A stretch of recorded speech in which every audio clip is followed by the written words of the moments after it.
Hello everyone, welcome to How to Solver. Today in this video, I'm gonna show you how to use File Explorer tabs for better organization in your laptop. Before starting the video, please subscribe to How to Solver. For this, you have to open your File Explorer and go to this PC. Here you can see a plus icon.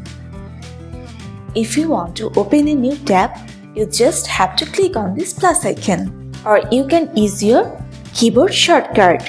You just have to press Ctrl plus T.